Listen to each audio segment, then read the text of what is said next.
Hello, everyone, and welcome to the stream scene. We have a really cool episode for you guys, a streamer Q&A. If you guys have any questions at all about streaming, we're here to answer your questions, so feel free to throw them in chat, and we'll try to get to as many as we can. Before I introduce our guests, I would like to give a shout out to Elgato for sponsoring today's episode of the stream scene. We are giving away an Elgato Wave in chat today, so make sure to type !wave to enter. Otherwise, check out the new Elgato Wave USB microphone. That's more like a microphone and a mixer all in one.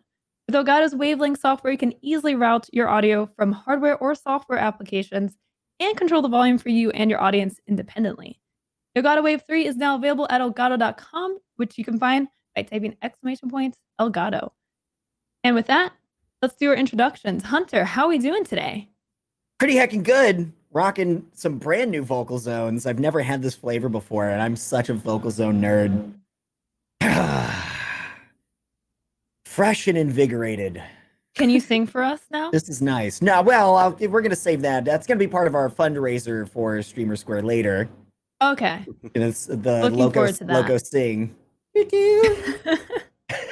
I'm really amped for today's show, in particular because this is my favorite kind of format, the free-flowing, the answering the questions, not necessarily tackling a specific subject, but getting the diverse array of wisdom from our guests, including today two brilliant and beautiful human beings, JRoc and Negaoryx. Hi, you two. Thanks for taking time out of your day to join us and inform all these lovely human beings in our broadcasting audience.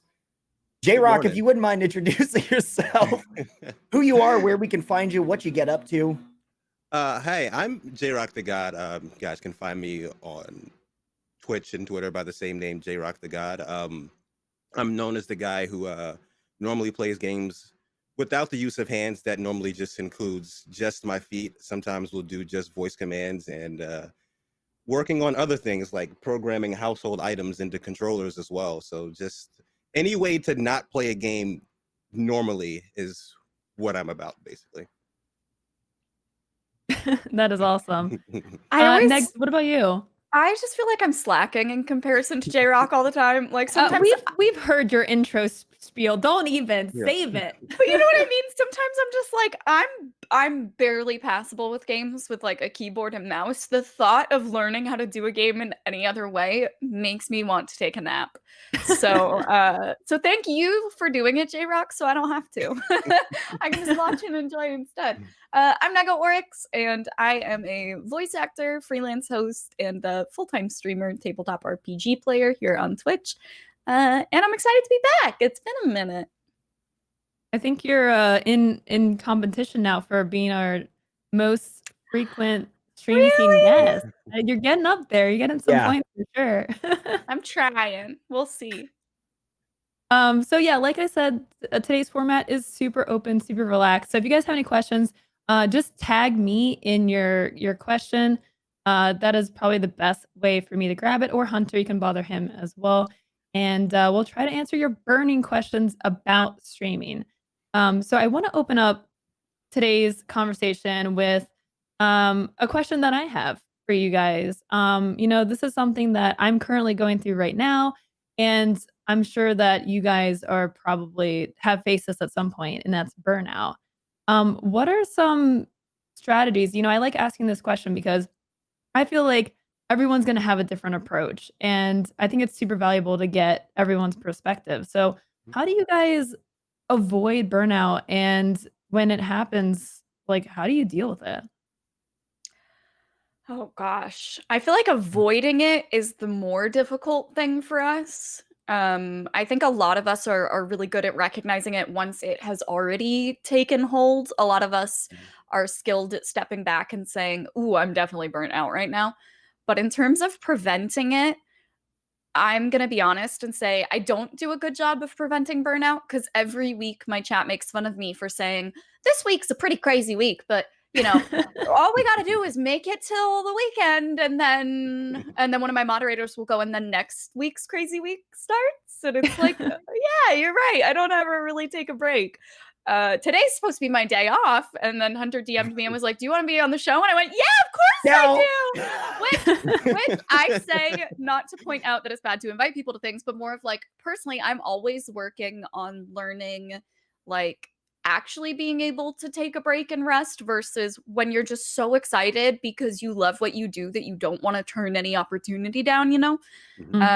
What I've found is, like, if I don't want to say no to doing things, then I have to maximize the downtime I do have and actually relax and, like, don't just say that I'm going to sit and watch a movie, but actually scroll through Twitter and, oh, I'll just like pop by my friend's stream and, oh, I'll just like actually put the phone down, actually stop working for 5 minutes, and then I kind of maximize the resting time more than half working, half relaxing, which I don't know. How do y'all, do you experience things similarly? Is it also hard to turn off, I guess? Yeah, I feel like, if you're gonna take a break, I feel like you have to make sure that you're guilt-free about it, right? Because if you take time off and Absolutely. you're just stressing about the fact that you're taking time off, then you're not really helping the case, right? It's just not gonna feel like any time off. Like, I feel like, and I think talking about taking breaks and that being a good thing for streamers helps to, get rid of that mindset of like everyone has to go, go, go all the time. Because, with social media, you only see people when they're going most of the time and not when they're taking breaks. So it kind of gets in your head like, oh, well, everyone else is doing things. Like I gotta keep up, right? So I feel like you gotta take a break and actually like take that break, like commit to it and do it guilt free. I think that's a great point that I have like 8 things that I want to add on to that, but I want to hear from J-Rock first.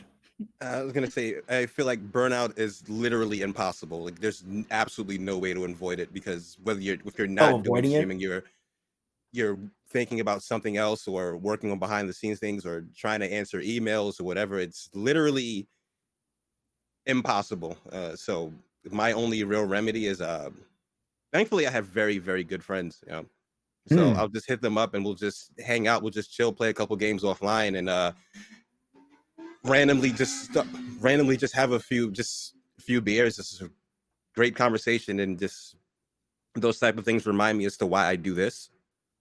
So that's like my refresher. Just every time I'm reminded as to why I do this, like that kind of like pulls me out of the burnout for a bit, for like 2 days. For like a little bit. JD asked, how do you not feel guilty? I always feel guilty. I don't. I do feel guilty, and I just do it anyway. And I just remind myself, if I'm being honest, like I just remind myself that like there's been plenty of other times that my brain has lied to me in my life. Like I've struggled with mental health issues a lot, and my brain has constantly told me things that aren't true. So I do feel guilty. I like my days off are usually days off from streaming, but they're not days off from working. Cause like JRock said, it's like there's emails and DMs that you're doing and you're planning for events and you're prepping stuff. And like there's always a way that you are still working. And so I absolutely feel guilty if I like literally it's to the point where I will be trying to take a bath and I'll just be like leaning over the edge with my phone being like, well, I'm just going to reply to this one DM and I should really just schedule this. And like, oh, if I just open my time tracking app, I could just really log that really fast. And so I do feel guilty when I take time off, but I just do it anyway and tell myself my brain has lied to me before and it's lying to me now, and it's healthy to take a break. And I am human and not a work machine, even if I don't always believe that. I just make myself do it anyway. Negs is actually answering DMs and emails during the show today just to be extra productive. Yeah, no, I'm muting my mic when I'm typing, and I'm just really good. I was that kid in high school who would text like this, not like That's what I was thinking. Phone, I was about to, yeah, like the under the desk, and you're looking at the teacher, but you're still got your thumbs on the, yeah. I really did do that in high school, and that's why I hated touchsry phone phones, because you don't have that tactile, you don't know where the placement anymore. is. Yeah. Yep. Yeah, no, I think practice, I think this is one of these things where practice makes perfect. Like taking time off regularly will help you feel better about taking that time off. Like actually like making it part of your schedule, or just like I think like the more you do it, the more you'll get used to it and actually learn to relax. Like if you never relax and then you relax once, of course you're gonna feel terrible because you're so used to not doing it, right? Yeah. Oh, I saw that. Go for it.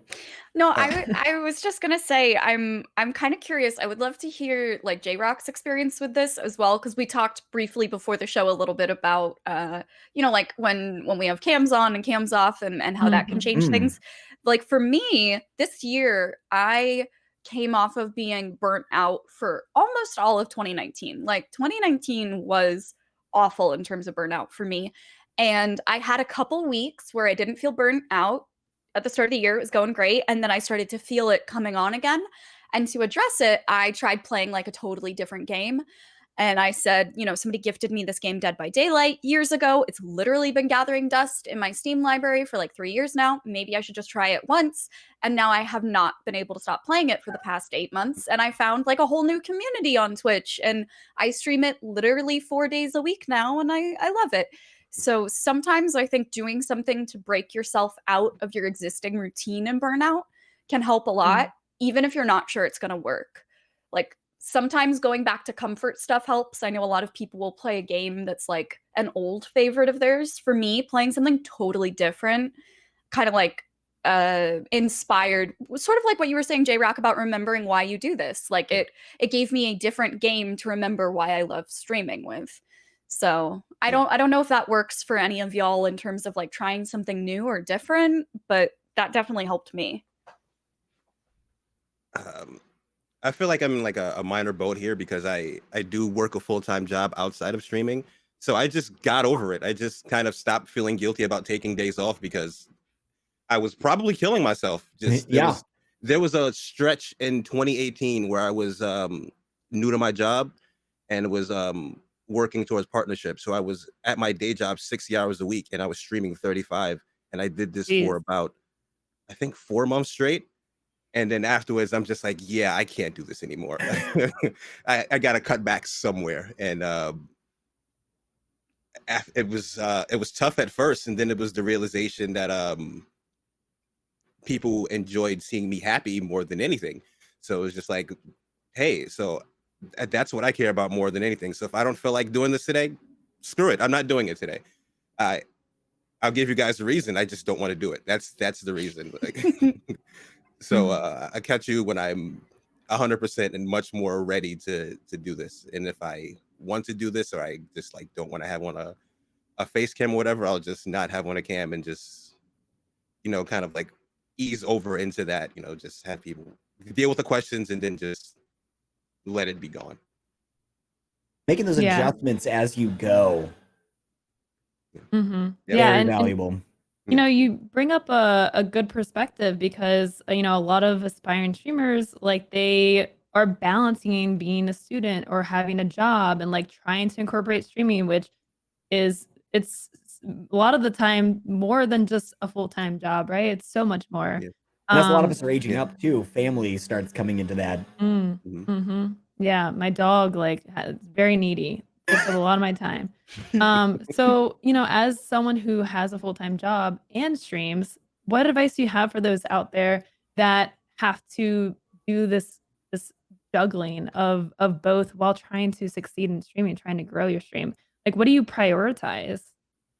The biggest priority that helped the most, honestly, was meal prep, because food and replenishing yourself is very important. So knowing what you're going to eat, when you're going to eat it, you can't exactly help if you're going to be too tired to stream that day. Like, you can't control what's going to happen at your day job half the time. So just making sure that regardless, you're replenishing yourself and keeping up with your nutrients is like the most important, because if you're eating something like, I don't know, McDonald's or Taco Bell every day, that burnout's going to come 3 times as fast. I wish more people talked about that, because when I first started streaming, I know I've mentioned this on the show before, but like I lived in LA. My school was 50 miles away from LA. So it was 100 miles round trip every single day. It was 3 to 5 hours a day just in the car in LA traffic. I was double majoring into very intense subjects, and I was still working because I was working my way through school, and I was trying to stream at the same time. And the first thing that went to garbage for me were my eating habits. Absolutely. Because I was trying to keep up with so many things and I was so exhausted all the time and I was giving my energy to so many different places. And I wish that I had realized that sooner, because the easiest food to eat when you're feeling overwhelmed and like, I don't have time to cook, was definitely fast food for me, but it didn't give me energy that like helped me balance stuff better. And once I started falling into a routine of preparing food in advance and then just having it ready to heat up, it genuinely made such a difference for me, like as a student and as a streamer and just as a human being. And it's definitely something that I'm trying to get better about today still. And I feel like a lot of people don't talk about that intersection of like health and taking care of yourself and your body and your mind really benefit and even just make your content better. Like you said, your viewers like seeing you happy. You make better content when you're happy, you know? Yeah, that's a very good point. And to follow up with that, Psychotic Felix asks, how do you stay motivated? How do you get motivated when you are balancing a job, 2 jobs, and trying to stream? Me? I watch other casters. I watch everyone else and see what they're doing.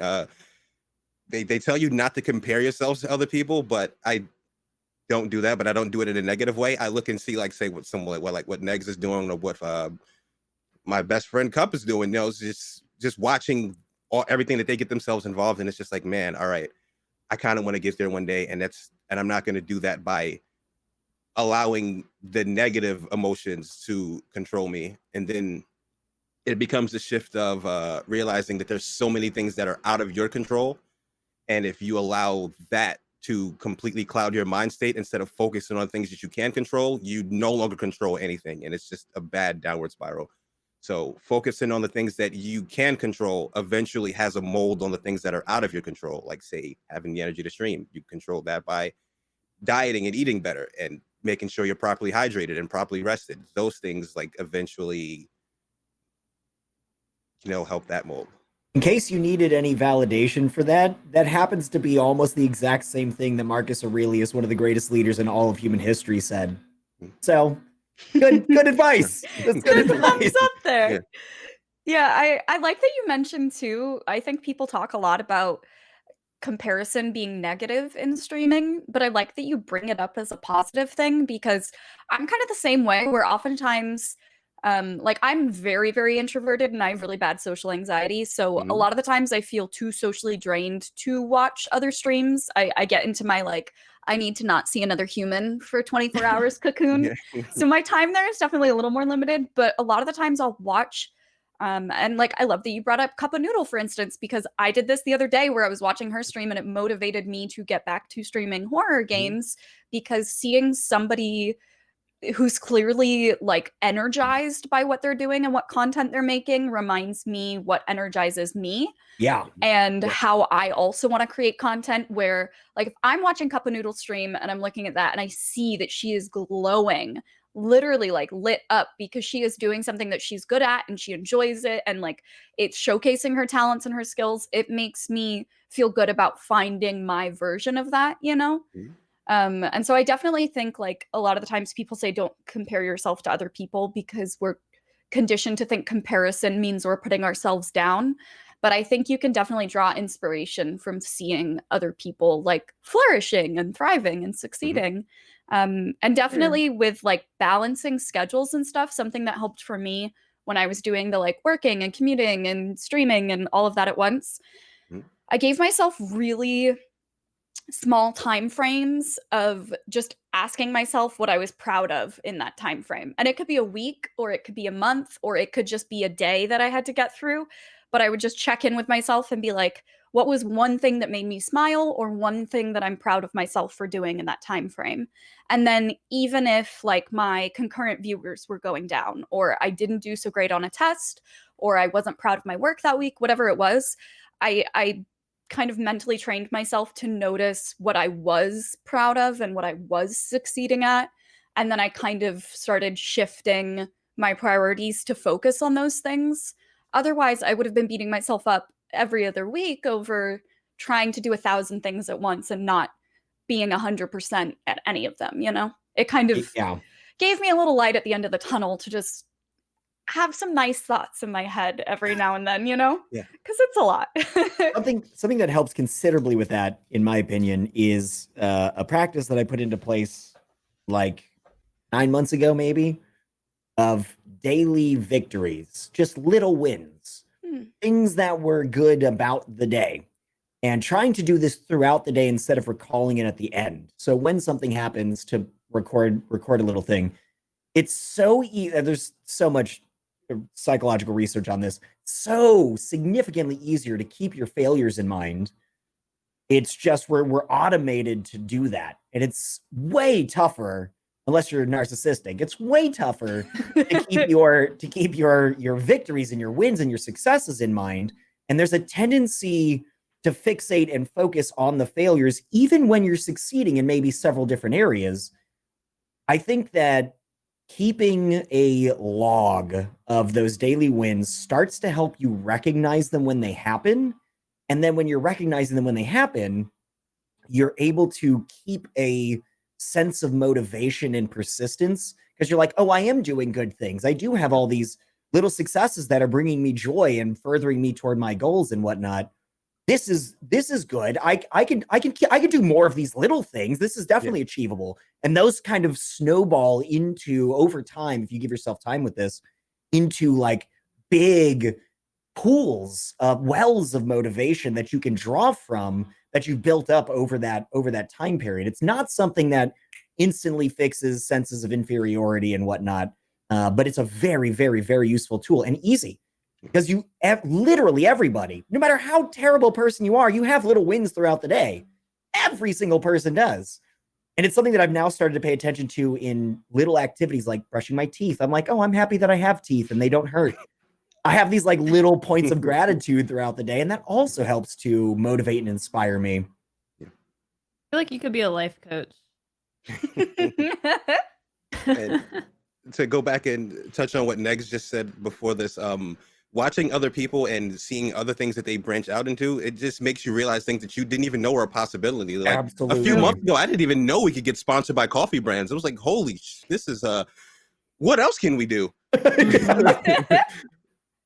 Yeah, I mean, if you think about streaming and how it's evolved, it's very much someone is inspired by what someone else did and then puts their own twist to it, right? And then other people start to do it and put their own twist to it. I mean, think about just like common emotes that people have, or just the way that people's streams are set up. Like with, it used to be all about having like a big bar across the screen, or like a lot of different alerts and things. And then it got really simplified.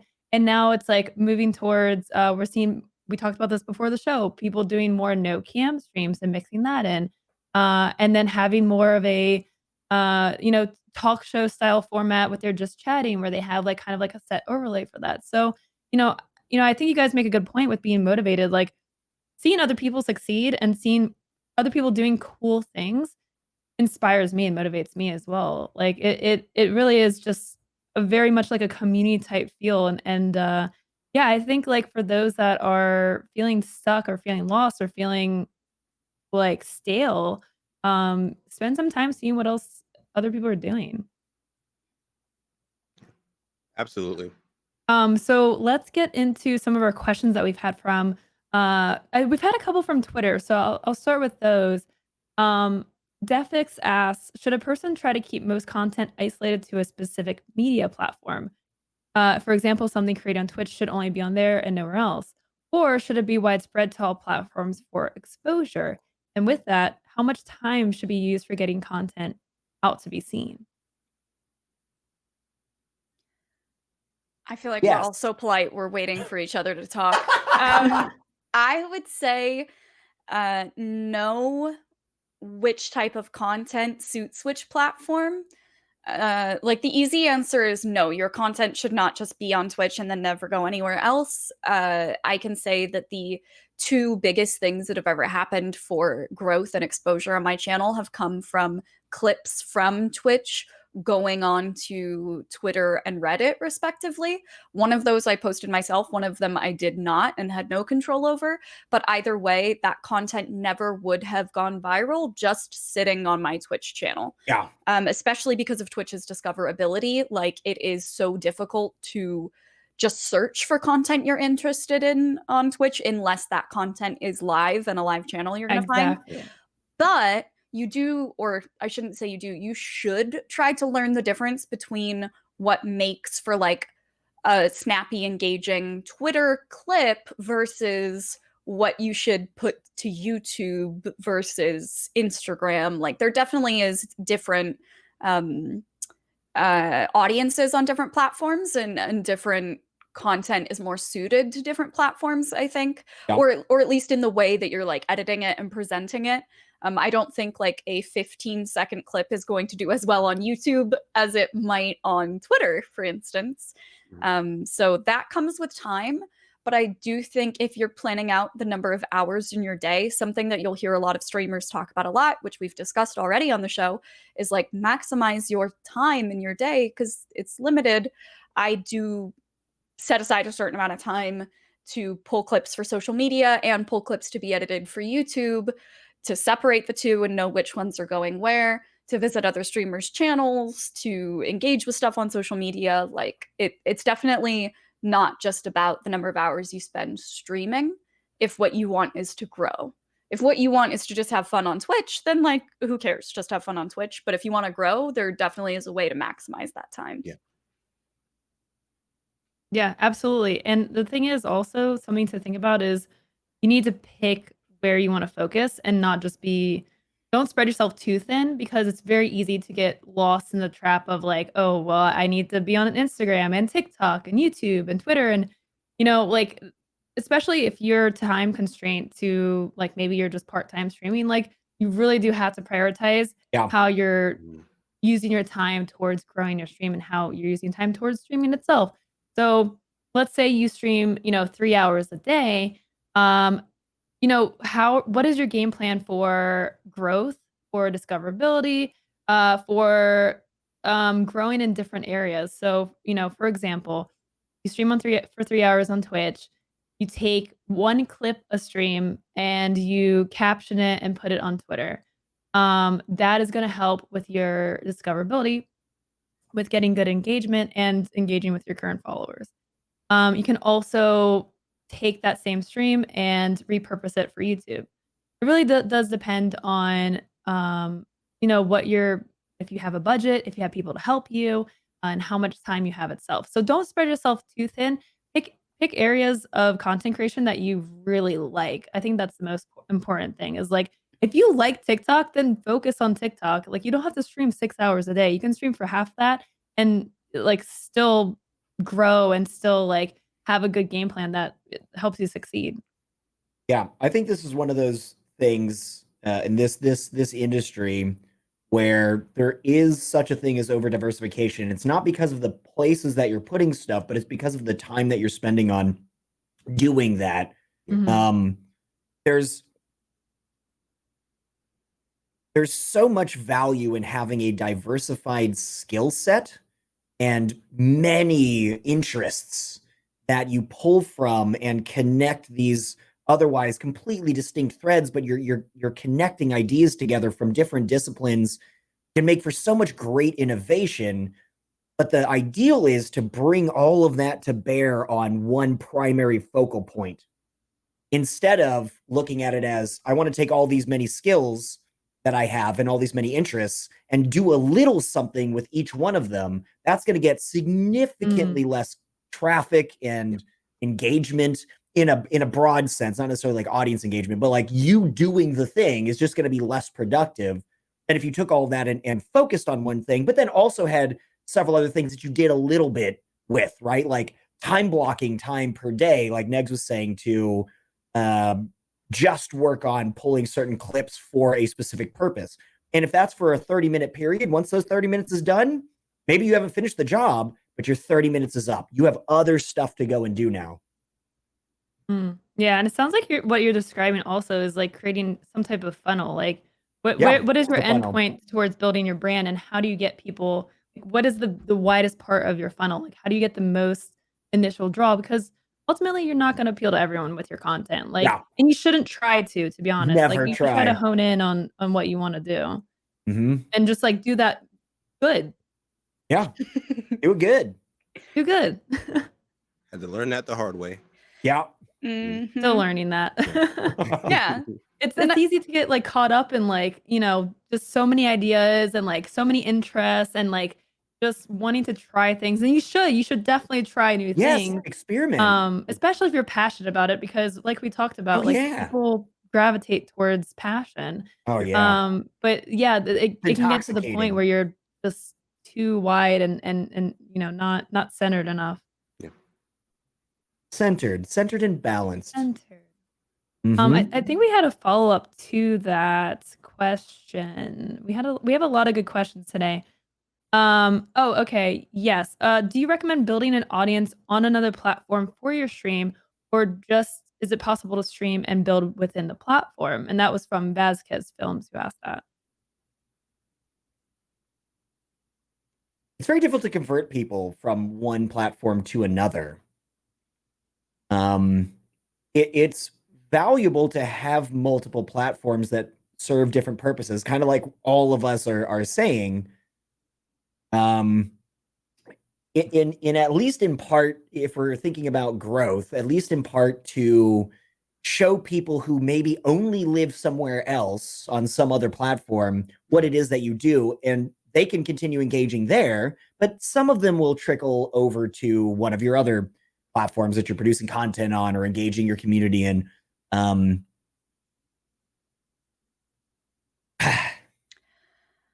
It's definitely a process. I'm sure all of us have done this, though. Just think about the amount of times that you followed someone on Twitter or liked their content, and it took you about 6 months to actually follow their Twitch channel.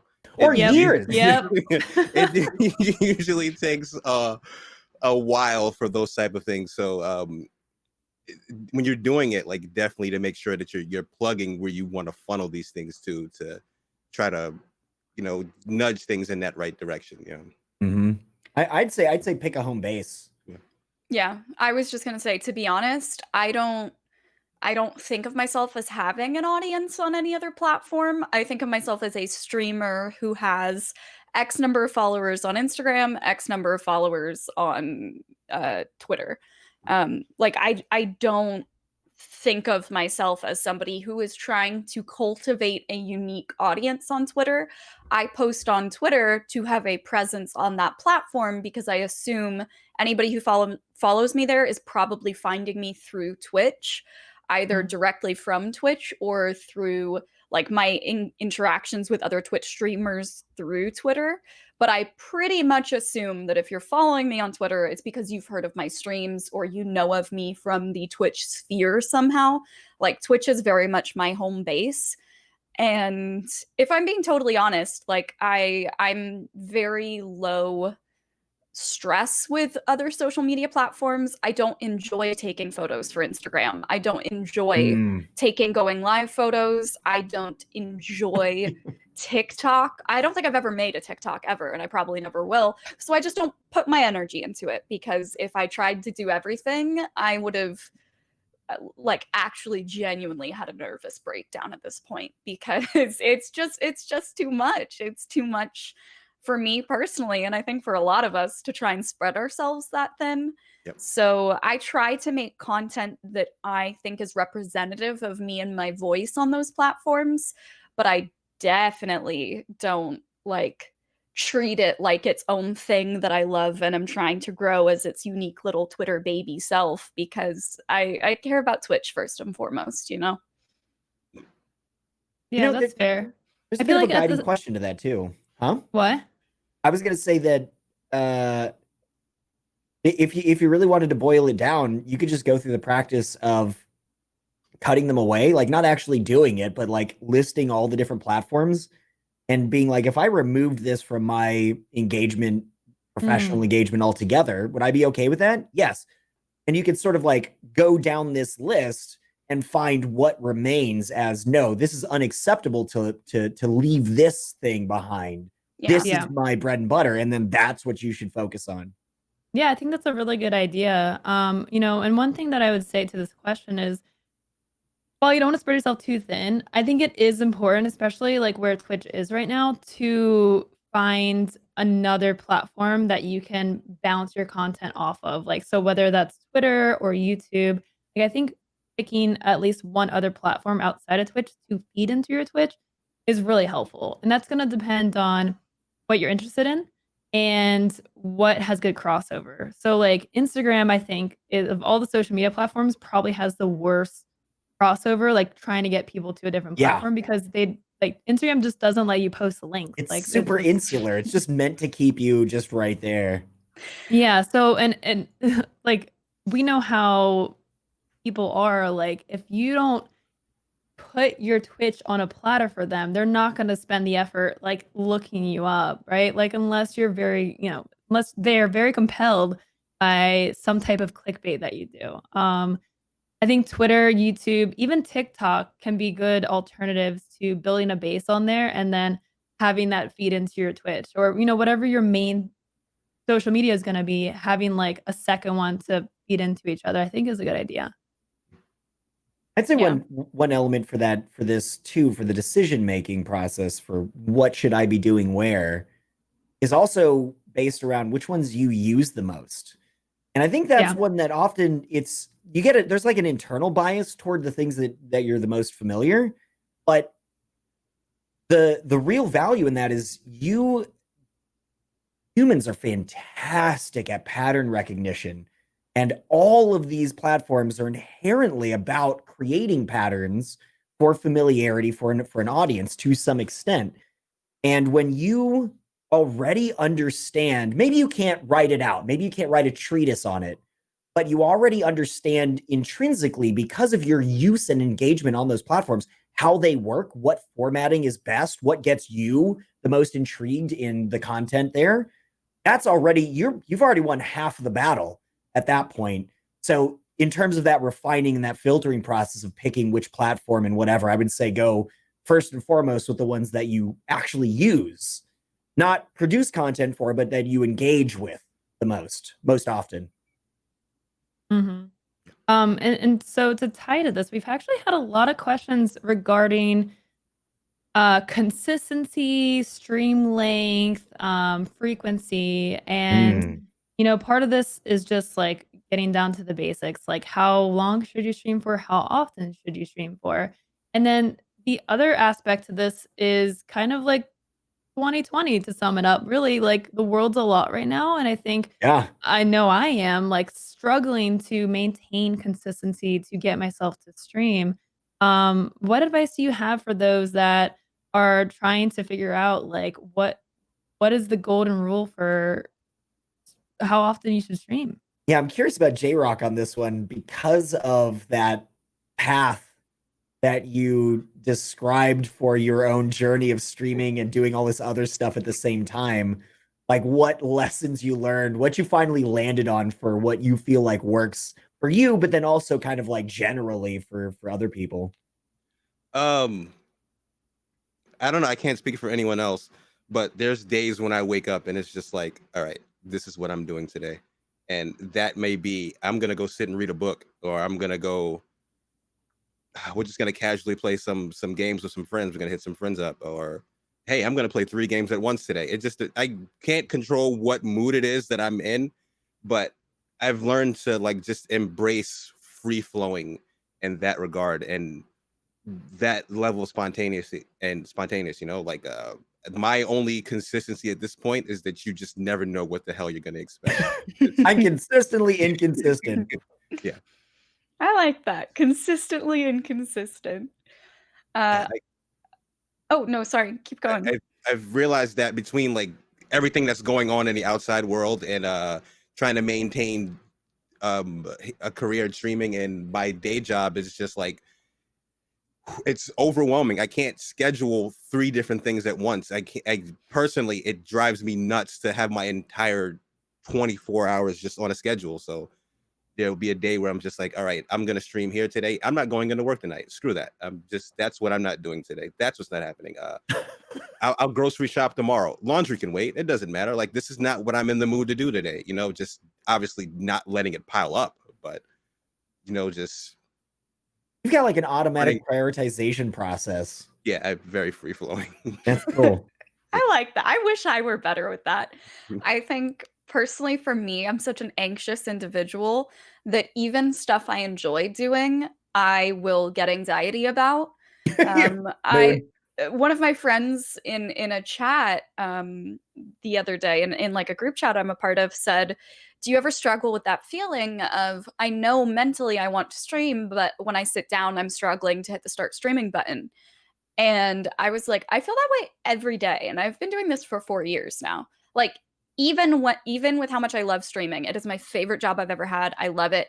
Every single time I sit down, I have to psych myself up to just press the start streaming button just because I'm just a ball of anxiety in human form, and I never feel ready to do anything that I do ever. I get anxiety just about opening emails, So for me, I have to very, very much be like, it does not matter if you feel like you want to do it right now or not. Like, this is what we're doing right now. And so it's interesting that we have the exact opposite ways of doing it, but probably with the same results of like doing what you enjoy as a result. I will say for me, for sure, figuring out that sweet spot of length. I've experimented with doing like a 2 stream a day schedule before, like a morning EU friendly and then like a late afternoon, early evening one. When I was in college, I had one term where my schedule was like I was in school Monday, Wednesday, Friday. So I streamed Tuesday, Thursday, Saturday just for like 12 hours at a time. I've kind of done a big roller coaster of different lengths and durations and number of days a week. And what I've found is whole spectrum. Yeah. What I found, I know this is an annoyingly simple answer, but look at your dashboard. Like they've improved that dashboard so much over the years, and those stats are really detailed down to like 5-minute windows of when your viewership is fluctuating. And even though there's a lot of things that you just can't quantify numerically in terms of like, sometimes you can have a big community and just have a day where it's just the luck of the draw, nobody's there, if you stream a very like niche kind of thing and you're always streaming the same time as a bigger person in the space, maybe your numbers are always lower when they're on and it always picks up once they're off. But if you look at those numbers first, you can work backwards and figure out why. And if you're somebody like me, like I have bipolar disorder, so I try to just log my moods personally because that's helpful for me with my mental health. I can also then compare it and be like, oh, wow, what JRoc was saying earlier, when you're having fun, your viewers are enjoying it more. Yeah. I've noticed that like on the days where my moods are better, I'm more energized on stream. And you'll definitely notice, like for me, it's the first 2 hours are a build of viewership. And pretty much after that, like unless I'm getting hosts or raids, it pretty much levels out. Like 2 hours in, and everyone who is going to show up has showed up at that point. So as far as how long I stay on after that, it's as long as I'm having fun. And if I'm having a bad day and I'm feeling really awful, like I know sometimes people have this idea of like, well, if you're not live, you can't be hosted or rated. And it's like, I've been streaming for 4 years. Trust me, it's never been the day that Tim the Tatman has decided to rate me. You know what I mean? Like it's just, I don't know, maybe one day when I called it because of a bad mood, maybe Ninja was hovering over that raid button and I missed it. But like at the end of the day, you're making better content when you want to be there. And sure, if you want to do a 10-hour stream and that's genuinely fulfilling you and driving you, and you still have time to like pull a great clip from that good content you made all day and put it on social media, like if that works for you, then that works for you. But I think for most of us, it's less 12 to 10 hours. But Hunter's obviously very different because your stream schedule, you very much make like a point of like new releases, we are going to do 12 hours for them. So it's about finding out what works for you, because for every rule, there's an exception and there's somebody who thrives being the exception, For sure. Yeah. Yeah. Hunter, how's that been for you? Pretty fantastic. I mean, the thing about new releases, I only do launch events for games that I know that I'm going to be thrilled about. So it's not really a hit or miss kind of a thing. I usually don't pick a game for a launch event and then get 2 hours in. I'm like, this game is garbage. I don't know what I'm doing. It's almost always something that I'm already kind of invested in. And that makes it very automatic. Like what Negs was saying is I'm already just having a good time. It just so happens that I've planned 12-hour streams around these things, but it coordinates really well. It's a bit of double dipping. I'm having such a good time that I don't want to stop playing it. Even if I stop streaming, I'd still probably go and do a couple of extra fetch quests at the end of the day off stream anyway. Might as well just marry these two and just do these big long runs for these big events. That works really well. When I'm playing virtually any other game for the rest of the week, it's harder for me to feel interested after a few hours in the game. And that becomes mostly a how much fun is the conversation I'm having with chat. You know, if it's really active, then I'm having a great time no matter what the game is. And I think that's important to make for the consideration for how you want to operate is what is it that brings you the joy? How can you amplify and magnify that and focus in on that and use that to your advantage? And to go back, I think someone was talking about like the feeling before starting stream and that feeling you get. I think what was mostly important for me was recognizing the difference between the feeling of butterflies and the feeling of dread. Oh, Yeah, there you go. That was huge. I've learned, like, had to embrace that butterflies are actually a really good thing. Like being nervous, I was nervous as hell when you DM me about this, and when I got the call here, it was just like, oh, I don't know, am I gonna like freeze up in front of the camera? Yeah. But like, embracing nerves is important. That means you actually care. That means you want to succeed. You want to have a good time. So realizing that you still have those butterflies is, and I don't know how long all of us have been doing this, but still getting those butterflies, like that's an amazing feeling. Mm-hmm. It feels good to care that much for sure. Yeah. Yeah, and it's like one of those things where once you're in it, it flows, right? Like you just you get used to it. And even if you're not used to it, you just started streaming, you will get used to it. I remember when I started and like talking in a room by myself was so weird. And like, I was when I started streaming, if you watch VODs, I was so shy and timid. Like I had a cheap headset mic and I was like, hey, how's it going? And now I am obviously like I'm a lot more confident and a lot more loud and talkative. So it's something that you'll get better at. And the butterflies, the nervousness is totally normal. And to surmise what Hunter was kind of saying about stream length, I don't think there is a right answer because there are some streamers that are known for louder every day. There are streamers that are known for going, 8 to 12 hours and it's fine and they're good and the Admiral Barus of the world. Right. And for me, like getting to that 6-hour mark, I'm like, all right, this is I'm pretty gassed here. I feel like I'm at my best, like, 4 hours is like a good length for me. And to what Neg said, like it really is about your energy levels and enjoying your time. Like, don't cut yourself off if you're having a good time. But definitely cut yourself off if you're not, because people will notice that. Mm-hmm. Yes. Then there's been days everybody's like exhausted after 2 hours, and I'm just like, should probably end here. And then there's been days where it's been literally 17, and I'm just like, oh, what happened to the time? Yeah. I'm like, wait, haven't we only been streaming for 3? Oh. When I first started streaming Dead by Daylight, I wanted to be playing it all the time. And you were unstoppable. And so many of my regulars were like, you're like an entirely different person from last year. Because when I was burnt out, it was like the clock personally hated me and was trying to make my life difficult. Like time itself was against me, I was so burnt out that everything was difficult. And I would look at the clock and be like, you liar. I know I've been live for more than an hour. It feels like more than an hour. It feels like 3 days. It feels like an eternity. And then I started playing Dead by Daylight and I would blink and it would be 14 hours and 12 hours.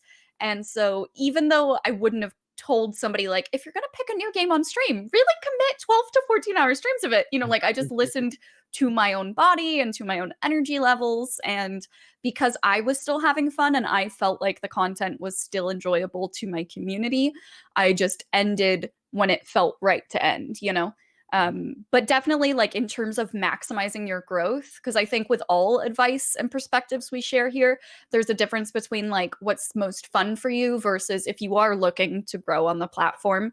Like do not sleep on the dashboard stats. Seriously, it has gotten so much better over the years, and there's so many ways. You can even look at like different demographics of your audience.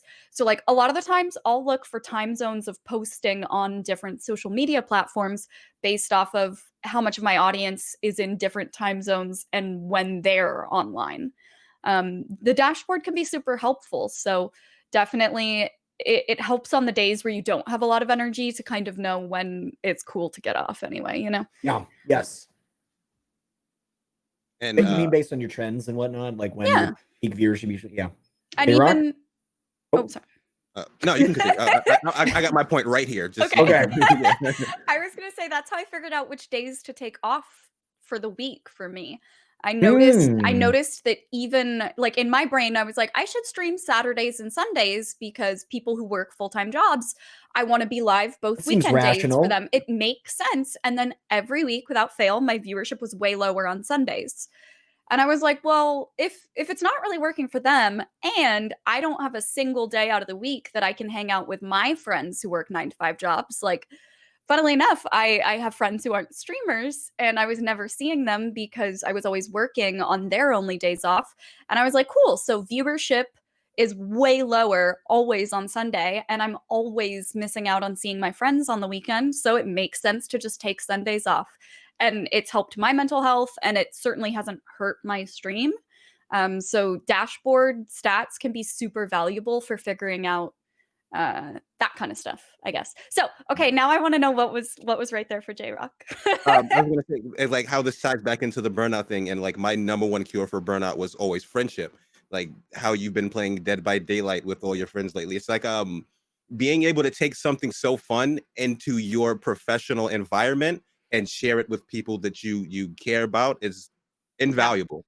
Absolutely invaluable. And those memories are like, obviously I've seen a lot of them on Twitter, and every time it's been a good time. But it's like it's literally invaluable. You can't replace that, and I think that that's something that everybody should try to do. Not all the time, but often enough to where like just reach out to your friends, like, hey, you guys want to do this today, or we're gonna schedule this for next week, and as long as you can figure it out, I don't think you'll ever regret it. It reinvigorates the Yeah. soul. Yeah, I mean, it's so much less pressure to have to talk all the time when you have people that you're talking with, and the type of content is like it's different. It's new, right? And it's I feel like especially if you're doing it with other streamers, like, everyone's gonna have a good time and it's gonna be super entertaining. I know like Among Us, a lot of people have been playing that lately too. Like just a bunch of streamers, people love watching that stuff. Even Fall Guys, like getting a squad in Fall Guys and watching everyone compete in the same the same round. Yeah. So we have a couple more questions before we wrap up today's show. So I want to try to make sure we get to as many as possible. One is from Morag, who asks, September is tomorrow. Do you guys have any plans to take advantage of it? Can I be shady for a sec? Can I throw shade for a second?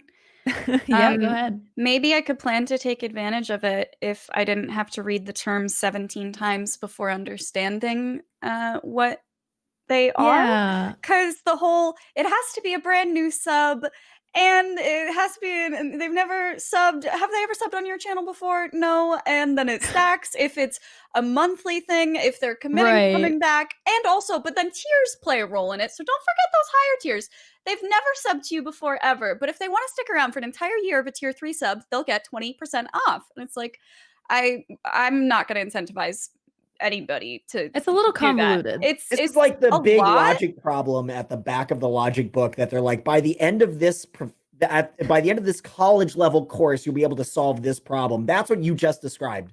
Yeah, it was for me. I also just like if people genuinely really do benefit from it, awesome. I think that's amazing.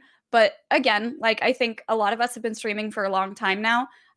And with the advent of sub gifting, I don't know how many people like in my community that would want to take advantage of that haven't already received a sub gift before. And I'm going to be completely honest and say, I don't understand in the terms of September if receiving a sub gift makes you not a new subscriber anymore, So I don't even Yeah. know how to answer those questions to my community. Like, I genuinely don't know. If they haven't paid themselves before, but they've received a sub gift, does it change those terms? I don't know. I also, if I'm being perfectly honest, I'm not going to incentivize anybody to sub to me for more than 1 month at a time, because I I don't know why anyone would want to stick around for 6 months. I'm not telling you to sign up now. Try 1 month and see if you still like me at the end of that month. I do not promise that you are not going to get irritated half a year from now, because every time somebody sticks around for a year, I'm like, how did you do it though? Because the sound of my own voice But drives me how? crazy. So thank you for putting up with it for a year. You know, it's funny that you say that, because my chat trolls me so hard that when someone resubs for a year, I'm like, I survived a year with you. Like, I'm so proud of myself for dealing with you for a whole year. It's amazing. I just wish it were simpler, you know? Yeah, I for sure. personally, when I saw that it was being like sponsored by Capital One, I think it is, I was Hmm. like, oh great, Twitch is bringing on a sponsor, so now they can finally make it a good deal again and not lame. And then I read the terms and was like, oh, that did nothing. Okay. Oh, but wait. Oh, never mind. So You know, I think Twitch messed up on this, because the first year it was just it was so straightforward. Half off subs. That was it. Half off subs. so easy. That's it. That's all you need to know. It was Now super there's all this straightforward. fine It was an print. amazing deal. Mhm. Like, Yeah, it's like a and feature creep thing, but not features. It's Yeah. like the worst kind of. Well, and that's the thing. Even as you mentioned, Loco, it was half off. And now it's like, well, it's 20% off. But if you commit to stick around for 3 months, it's 25% off. And if you say, right. gosh darn it, I've never subscribed before, but I'll stick around for a year, you And I don't save think it counts on mobile $10. either. Oh my Of course goodness. it doesn't, because that would just be too easy to explain to You know, people. I set up a bank account It's only today, for people and with it felt brown easier hair. than Also, this. you have to have brown hair. Yeah, what? That would Otherwise, that's you don't believable. get it. Too much. That's So straightforward. honestly, like, if they were going to do something that was only for brand new subs, I wish it were a better deal. Like, maybe I would shout it out to people if it were 50% off, but Mhm. 20% off, It's I don't know. $1. If someone's not subbing for $4, they're not. I mean, for $5, they're not going to sub for $4. Mhm. It doesn't feel like a big enough savings for somebody who's brand new and has never been able to sub before. If it were 20% off, but it could go to people who had been subs before, maybe that would be helpful for people who like are longstanding community members that really miss the emotes or whatever. But definitely for new people, I don't know. If new people are asking me questions about subbing, I'm like, just stick around for a little bit and see if you still like me, and then then you can commit to this. But like, keep the $4 in your pocket for now. See if you still like me in a week or two. So I'm probably not the best person to ask about that. I am probably the worst. I'll be honest. I didn't read it. I remember I think it was 2018 where they were doing the if someone gives you a sub and you continue the sub, you only have to pay $1, and there were issues with those Yeah. charges. And then last year's was just this weird. And then I looked at the replies under this one. I'm just like, you know what? Forget it. No, not worth it. I'm We'll just sub or you won't or whatever. yeah. Yeah. It's Yeah, not- well, I think like also the problem is like and I was talking about this the other day, because Twitch has gotten so nuanced with monetization, with tiers and gifting, and then the amount of time, like length that you can sub, and then the emotes, and you cheer and you get an emote for cheering, and if you resub, you get and explaining this to viewers every time there's a new event happening, it gets really convoluted very quickly. And so this one of all of them is just like, I'm not going to explain this to you. You can check out the link if you want. You can do it. Like it'll be just like the meme of the guy with the whiteboard. Just Yeah. Yeah. that's explaining this year's September. That's what it feels like, honestly. So, yeah, not an exciting September. Yeah. It is my birthday this month, but Well, that's good. That's exciting. I'm sure I'll sub to somebody on my birthday. We have a question from Power Up Attorney, who asks, sometimes success comes with imposter syndrome. Do any of you experience it? And if so, how do you deal with it? No. Okay. Is every day an acceptable answer? Yeah, I was gonna Yes, say. and If every accurate. day is an acceptable answer, I will be lie. I can't lie to you guys. Haven't picked up on any of this conversation. I am the least professional person to have experienced success. Probably, I've always been mostly been free flowing and just going, and I don't know how the hell I've gotten this far. I'm grateful for it, but it's just knowing that other people have worked harder than I have. It's like I can't help but knowing that it's just a lot of luck, and it just makes me often feel like I shouldn't be where I am. Like I deal with that feeling every day that I shouldn't be where I am because I don't take things seriously. And then I realize it's the fact that I don't take things seriously that helped me get to where I am. Right. Like if I fully cared about the people who saw feet on camera every day, I wouldn't do it. I would not have embraced that. I wouldn't have emotes that represented none of that. I wouldn't have any of those things, So learning to embrace my things that I normally see as shortcomings and the positives out of those offsets it. It doesn't erase it because I still deal with it, but it offsets it, So I've looked a little bit into research on imposter syndrome, and it's so fascinating. So there's a tendency for people who are the most likely to succeed to have the greatest senses of imposter syndrome. And there's one sort of self-contained double example. That's my favorite one. I think it was Michelle Obama, who they were hosting a party at the White House. Obviously, when President Obama was there, it would be a little awkward afterward.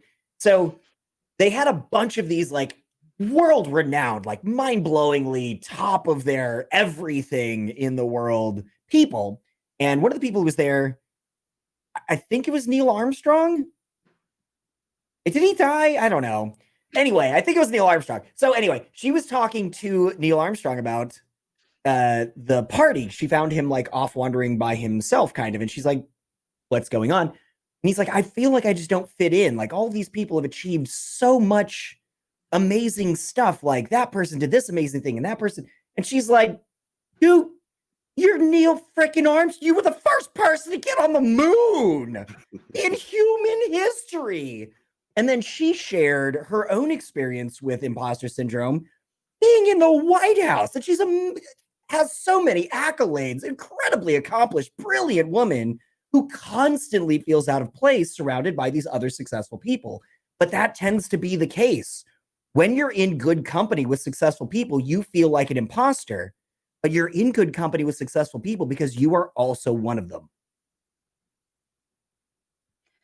I was just gonna say, like, asking if we ever experience imposter syndrome despite success, my answer to that question is very telling because my answer is if I'm ever successful, I'll let you know. Oh my God. And Hunter's reacting that way because, but that's my honest response is like that. Absolutely. That is what Internally, imposter syndrome feels like. Like Yep.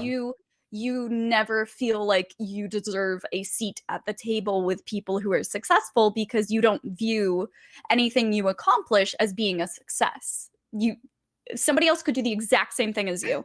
They're Like, successful. I'm not. To me, I look at Havana. Havana and I, if anybody doesn't know Havana, she's a streamer, tabletop RPG player, also a voice actor. We are the only two like voice acted characters in a video game together. And I still look at her and I go, that's a successful streamer doing voiceover.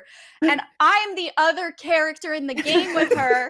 And I don't feel that way about myself. And we've both only done that game. Like we have the exact same credit.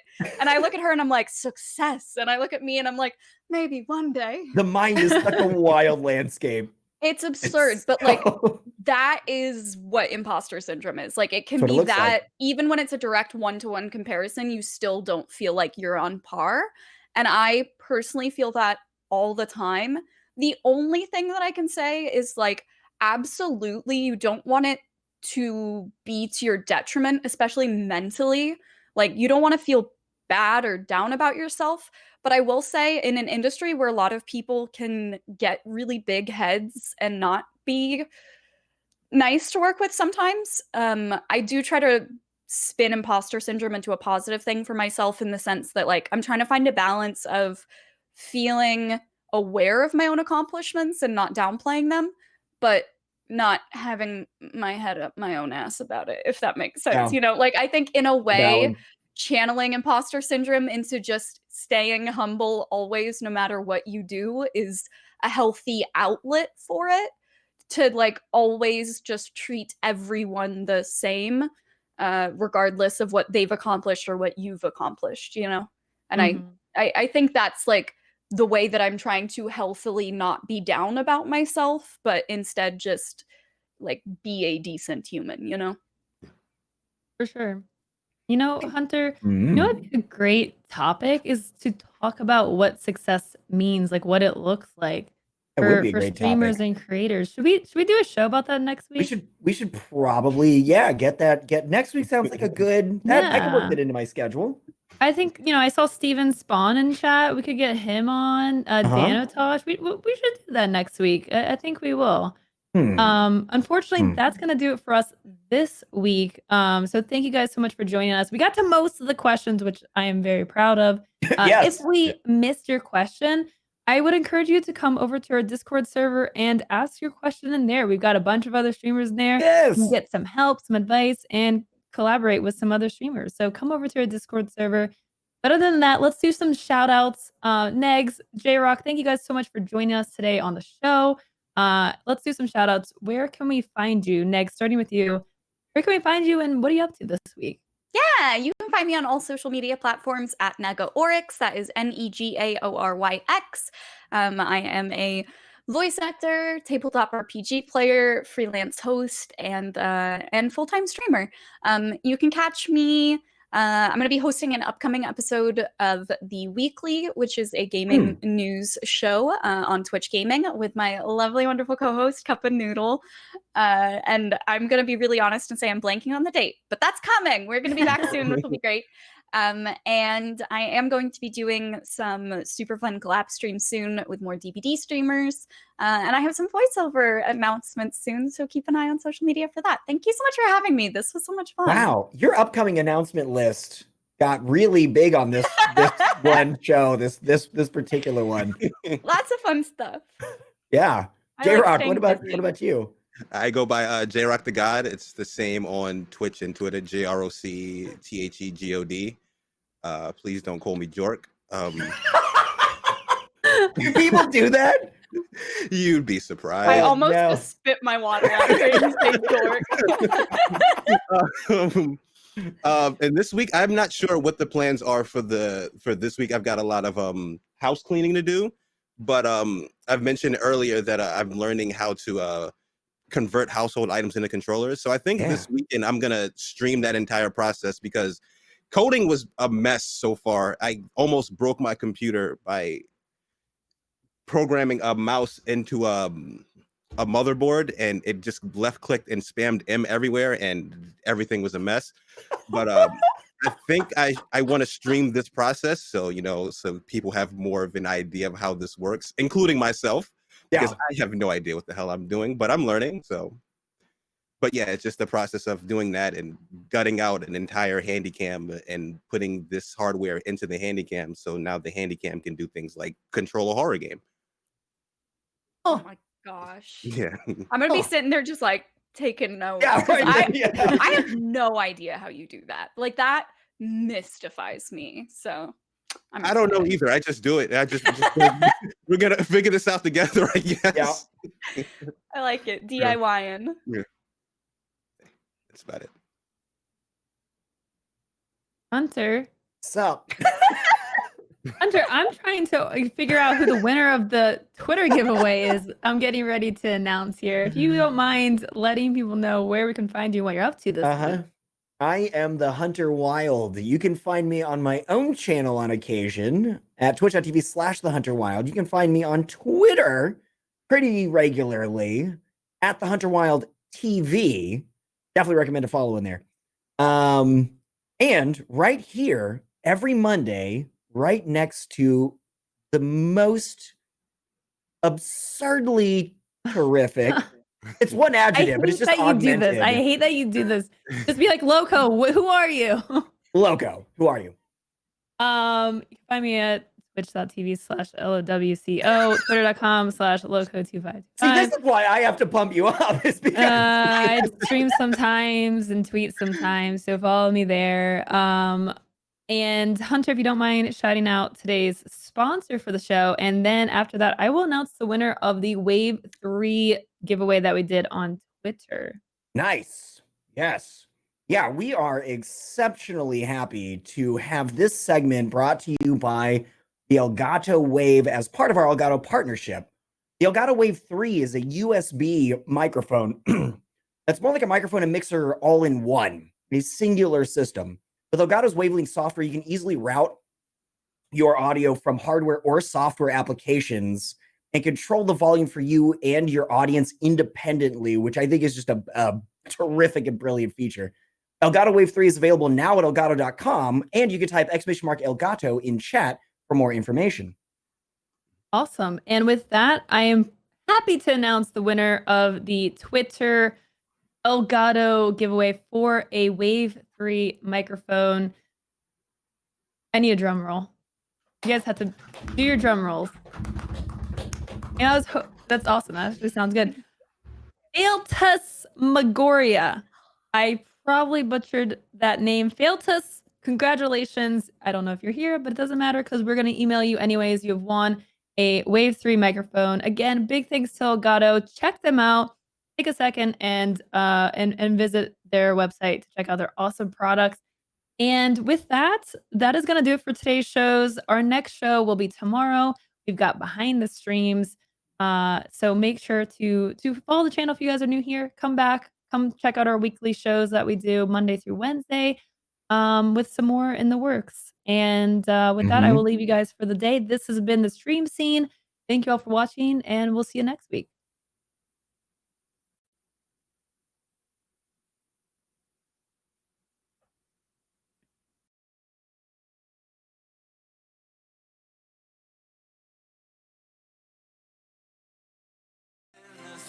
Don't